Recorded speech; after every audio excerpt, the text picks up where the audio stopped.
पहली बार चढ़ा हूँ स्टेज पे, तो थोड़ा सा मैं डर रहा हूँ। कहानी बिल्कुल पहली बार चढ़ रहा हूँ और अभी तक कुछ कहानियाँ लिखी हैं, तो पहला प्रयास है। मैं भी क्षमा मांग लेता हूँ कोई गलती अगर हो जी। मेरी कहानी का शीर्षक है एक ऐसे।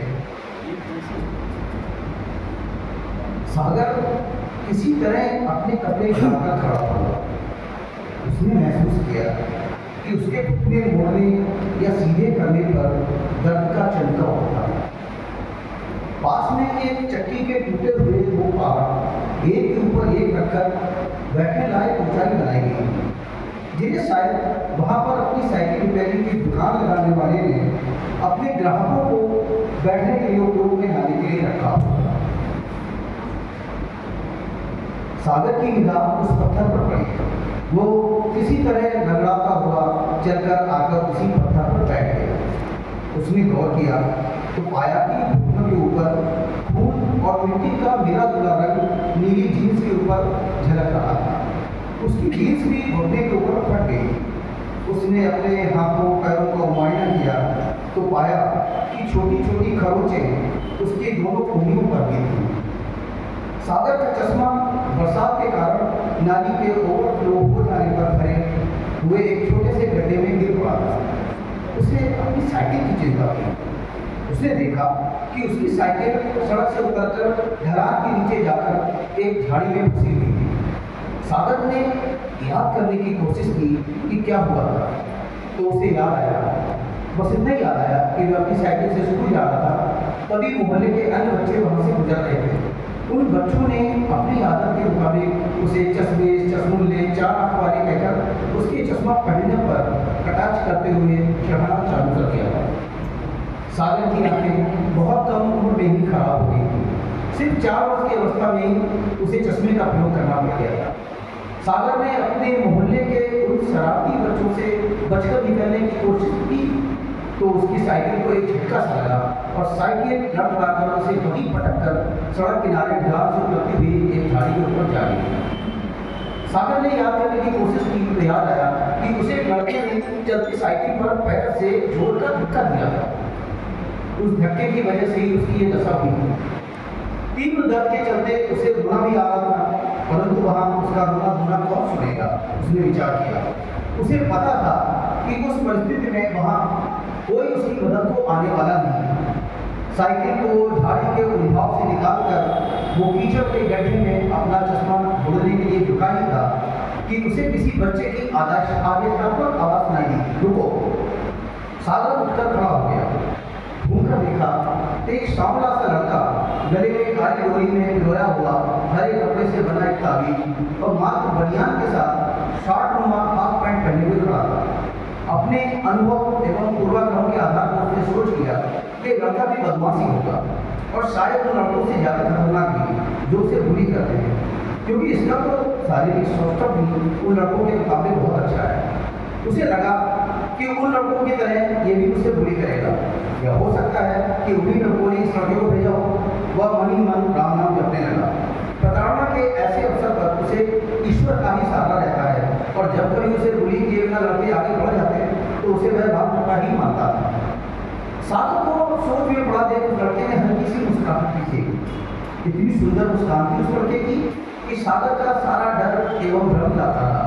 प्रत्युत्तर में सागर के चेहरे पर भी सहज मुस्कान प्रकट हो गई। क्या नाम है तुम्हारा?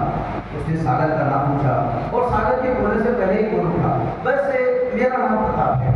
क्या बोल रहे थे उसकी चढ़े करते हुए? सागर को कीचड़ से बाहर दिख रहे चश्मे का एक लेंस और कमानी दिख गई। थोड़ी देर में प्रताप भी उसकी चढ़े करने की तरफ देख रहा था। अरे क्या है वहाँ? अच्छा, तुम्हारा चश्मा है वहाँ, चश्मा लगाते हो, चश्मिश हो। प्रताप ये कहकर हंस दिया। सागर को वो चश्मिश सब बहुत बुरा लगा था और उसने सम्मान करके सबको अनसुना कर वहाँ में अपना सिर हिलाया। रुको, मुझे निकाल दो, नहीं तो तुम तो और सराहोगे अपने चश्मे को। प्रताप ने आदेशात्मक लहजे में कहा। सागर जहाँ था वहीं रुक गया।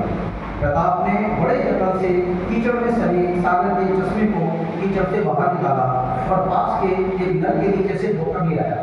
चश्मा सागर को देकर प्रताप ने एक और आदेश दिया, चलो यहाँ से हटो, बहुत धूप है, तुम झेल नहीं पाओगे। नाजुक बदन के लोग ना ज्यादा गर्मी झेल पाते हो ना ज्यादा सर्दी। प्रताप सागर को थोड़ा सा सहारा देकर पास ही नीम के पेड़ के नीचे ले गया और वहां पड़ी एक लकड़ी की पेटी पर बैठे हुए था। ये मेरे पापा की दुकान है, बैठ जाओ उस पर, आज पापा ने काम से छुट्टी कर रखी है। अरे बैठ भी जाओ। सागर को संकोच में देखकर प्रताप ने थोड़ी जबरदस्ती से बिठा दी। इतनी छोटी दुकान, क्या करते हैं तुम्हारे पापा? सागर ने जिज्ञासा के साथ कहा, वो वही, इसके तो जुबान भी है, मुझे तो लगा था कि कहीं दूंगा ही ना। इतना कहकर प्रताप जोर से हंसा और सागर से फिर से उसका नाम पूछा। अरे भाई बोल लेता है तो अब तो बता दे अपना नाम। पढ़ना लिखना नहीं आता है, नहीं तो तुम्हारे गले में पढ़े लटके हुए पट्टे से खुद ही पढ़ेगा। सागर ने अपने गले में टगे हुए विद्यालय से मेरे तक वो एक विधा देखा जिसे प्रताप पट्टा कह रहा था। फिर बहुत ही धीमे स्वर में उसने अपना नाम बताया, सागर। अपना नाम बताने के साथ ही सागर सोच रहा था कि इसकी उम्र तो मुझे मुझसे भी ज्यादा लग रही है, फिर ये पढ़ना लिखना क्यों नहीं जानता। सागर ने यही बात प्रताप से पूछी। प्रताप के चेहरे पर एक घबरा और तुरंत ही गायब होकर वो घास के भाव पर खड़े हुए। चेहरे के भाव को पाकर प्रताप बोला, तुम सचमुच में लुट हो गया, मेरे पापा की दुकान को देखकर भी नहीं समझे। चलो छोड़ो और ये बताओ कि तुम गिर कैसे गए। सागर ने अपने साथ आज हुई घटना के बारे में प्रताप को बताने के साथ साथ ये भी बताया कि कैसे मोहल्ले के लड़के कभी भी उसे अपने साथ खेलने नहीं देते हैं और ऊपर से चश्मा पहनने की वजह से उसे चश्मे, चश्मुल्ला, चारा कहकर चढ़ाते ही रहते हैं। बुरी करते हुए कैसे उसे धौल जमाया करते हैं। अपनी बात बता चुकने के बाद उसने प्रताप से पूछा, और तुमने कोई पढ़ाई लिखाई क्यों नहीं की? सागर और प्रताप उस समय में ही एक दूसरे से घुल मिल चुके थे और उनके बीच संकोच का कोसों दूर तक कोई नामो निशान नहीं था। प्रताप ने बोलना चालू किया कि उसके 6 भाई बहनों में खाने का ही बड़ी मुश्किल से पूरा पड़ता है, तो स्कूल के फीस आपको खर्चा कहाँ से उठाते पापा? सागर ने प्रताप से पूछा, अगर वह उसे पढ़ाए तो क्या वह पढ़ लेगा? प्रताप की आंखों में गुस्सा झलक रही थी। दिन में तो नहीं पढ़ सकता मैं, क्योंकि काम पर रहता हूँ। प्रताप ने कहा, कोई बात नहीं, रात को पढ़ लेना। सागर ने दिलासा के साथ एक ऑप्शन दिया, रात को कौन पढ़ाता है? प्रताप को रात में पढ़ाने की बात पर सहसा विश्वास नहीं हुआ। मेरे मम्मी और पापा, मैं और मेरी बहन और एक दो हमारे दोस्त मिलकर रात को पढ़ाते हैं। सागर ने कहा, रात को पढ़ाते हो तो फीस भी ज़्यादा होगी। प्रताप ने ये बात सहज जिज्ञासा और इस दुनिया में उसके अब तक के अनुभव के आधार पर कही थी। प्रताप की इस बात पर सागर उसके गोलेपन पर जोर से हंसा। हम कोई फीस नहीं देते, बल्कि किताबें और कापियाँ तथा पेंसिल अलग से देते हैं। तुम आज से ही आना, आओगे ना? सागर ने सहमत के लिए प्रताप से पूछा। प्रताप ने अपनी सहमति में सिर हिलाया। प्रताप की सहमति सागर को बहुत अच्छी लगी। सुनो सागर, आज से तुम्हारी सेफ्टी मेरी जिम्मेदारी, उन लोगों को मैं देखूंगा। प्रताप ने पूरी धौंस के साथ सागर से कहा, जैसे प्रताप फीस के बदले कुछ देने का प्रयास करता हो। सागर उसकी इस बात पर बोला कि नहीं, मुझे कोई बदला नहीं लेना है, पर क्या, और मेरा कोई दोस्त नहीं है यहाँ पर, तो मुझसे दोस्ती करोगे? सागर ने प्रश्नवाचक निगाहों से प्रताप की आंखों में देखा तो उसे उनमें संदेह के बादल घुमाते दिखे। क्या सोच रहे हो प्रताप? सागर ने उसे शर्मिंदगी देखकर कहा, ओ भाई, तुम उधर कोठी वाले और हम झोपड़ी वाले, हमारी दोस्ती कैसे गिरेगी? ये जो दौलत की खाई है ना, ये कभी भी हमें दोस्त नहीं बने देगी। हाँ, अगर कोई काम हो तुम्हारी कोठी पर तो बता देना। प्रताप जैसे कटाक्ष कर रहा था।